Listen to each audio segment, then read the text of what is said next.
दमन इसी को कहते हैं। लेकिन ये साधारण दमन है, इतना तो करना पड़ेगा तुमको, रोज हाजिरी तो लेनी पड़ेगी, पूछनी तो पड़ेगी। ठाकुर जी ने इतना बढ़िया सेवक दिया है आपको, आप हाजिरी भी नहीं लेते। दुकान में 5-5 नौकर हैं, 7-7 नौकर हैं, अगर हाजिरी नहीं लोगे, उन पर निगाह नहीं रखोगे तो आना जाना बंद कर देंगे, टंडेली करना शुरू कर देंगे, पान खा के घूमना शुरू कर देंगे। धीरे धीरे तुम्हारे दुकान का भट्ठा बैठ जाएगा महाराज। तो जैसे उन आदमियों के ऊपर में व्यवसाय करते समय पूरा का पूरा हाजिरी बनाते रहते हो, तुम्हें भी परमात्मा ने ये 11 लोगों को सेवा के लिए दिया था। पर कमाल है, जिनको सेवा के लिए दिया था वो मालिक बन बैठे और तुम महाराज नौकरों की तरह गिड़गिड़ा रहे हो, दासों की तरह गिड़गिड़ा रहे हो, तकलीफ में हो, यहां भाग रहे हो, वहां भाग रहे हो, उनके पास जा रहे हो, उनके पास जा रहे हो, नंबरें लगा रहे हो, हमारा कैसे मंगल होगा, हमारा ये कैसे ठीक होगा। अरे कोई नहीं कर सकता। क्या कोई विधि के विधान को बदल देगा? परमात्मा के ऊपर पहुंच जाएगा? कैसे बदलेगा? तुम लोभी हो, इसलिए तुम्हारे लोभ को कैश करना बहुत आसान है। धर्म को धंधा बनते देरी नहीं लगती, धर्म को धंधा बना करके प्रयोग करने में देरी नहीं लगती। अगर जीवन में लोभ हो, केवल वासनाएं हो, आकांक्षाएं हो, सरकार 5 सालों में तुम्हारे धन को दुगना करे और कोई आके कहे हम तो रात ही भर में कर देंगे, सब गहना अपना दे दो, जितने भी तुम्हारे नाक कान के नथिया फथिया हैं हमको दे दो। आज देखो सप्तम दिवस है माता, हम भी आपसे यही निवेदन कर रहे हैं, अपनों सारों गहना ले आओ, कल हम डबल कर देंगे। और रात में फिर ये कल बाबा ये मिलेगो नहीं फिर। हाँ, पासपोर्ट है हमारे पास, सीधा लंदन नजर आएंगे हम, ढूंढते रह जाओगे। तो जब सरकार 5 वर्षों में कर रही है, व्यापारी दिन रात मेहनत करके तब जाकर उसको दुगना बना पा रहा है। तुम स्वयं समझते हो कि पैसों को बनाने के लिए कितनी परिश्रम जीवन में करनी पड़ती है दाल रोटी कमाने के लिए, और कोई आकर तुम्हें कह देता है रात भर में दुगना कर देंगे, और तुम जादू के फेर में पड़ के और फिर लेके भाग जाए तो कहे बाबा पाखंडी निकलो। अरे तुम महालोभी हो, तुमसे बड़ा लोभी इस दुनिया में कोई पैदा नहीं हुआ होगा।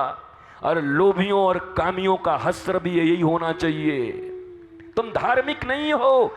धर्म का अर्थ यह है कृष्ण का आग्रह हो, कृष्ण का लोभ हो, उस परम पिता को जानने की इच्छा हो, अपने वृत्तियों को नियंत्रित करके सतपथ और धर्म पथ पर चलते हुए स्वयं आनंदित रहते हुए लोगों के बीच आनंद वितरण करने का काम प्रत्येक धार्मिक मनुष्य का पहला कर्तव्य है। पर आपका पूरा जीवन लोभ के ऊपर निर्भर है। तो बाबा तो बाद में पाखंडी होगा। राम मिलाए जोड़ी, सोना ले लेके दुगना करने आए अंधे लोग, अब बाबा लेके फरार है वो कोढ़ी। अब बताओ, तो ये तुम्हारे लोभ ही तुमको मारते हैं, तुम्हारी अज्ञानता तुम्हें रुलाती है, तुम्हारी अज्ञानता तुम्हें बंधन में डालती है।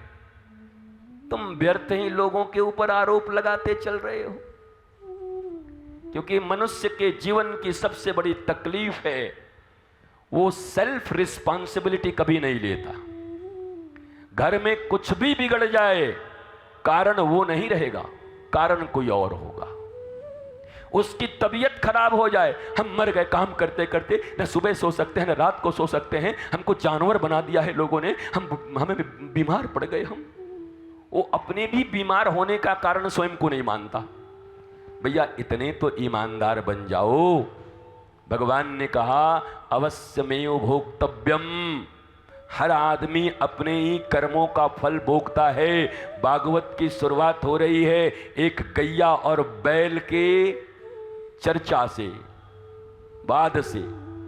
एक पांव का बैल और एक गैया, दोनों में चर्चा हो रही है, धर्म और पृथ्वी के बीच चर्चा हो रही है। यही तो भागवत का प्रारंभ है। तो धर्म क्या कहते हैं नंदी भैया? कोई किसी को दुख नहीं देता, हर व्यक्ति को दुख उसके अपने कर्म देते हैं। और इतनी छोटी सी बात अगर इस भागवत के पंडाल से सीख कर चले गए तो मैं फिर जरूर कह सकता हूं, भाड़ में जाए दुनिया, हम बजाएंगे हारमोनिया। फिर हमारा हारमोनियम बढ़िया बजता रहेगा, तुम सुखी रहोगे, तुम आनंदित रहोगे। लेकिन जब तक डिपेंडेंट रहोगे, जब तक ब्लेम का गेम खेलते रहोगे, द गेम ऑफ ब्लेम, ये बहुत बड़ी ट्रेजेडी है इस जिंदगी की। ब्लेम गेम, ब्लेम मत करो।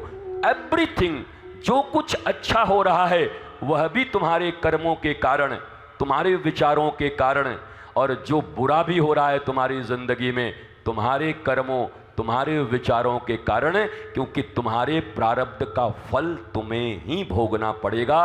वो ठाकुर जी का स्थान है, वहाँ रोल नंबर में कोई गड़बड़ी नहीं होती कि 5 रोल नंबर वाला एब्सेंट था और 10 वाले पे फाइन लग गई, ऐसा नहीं होता। Roll number 5 absent, roll number 10 को लगा दो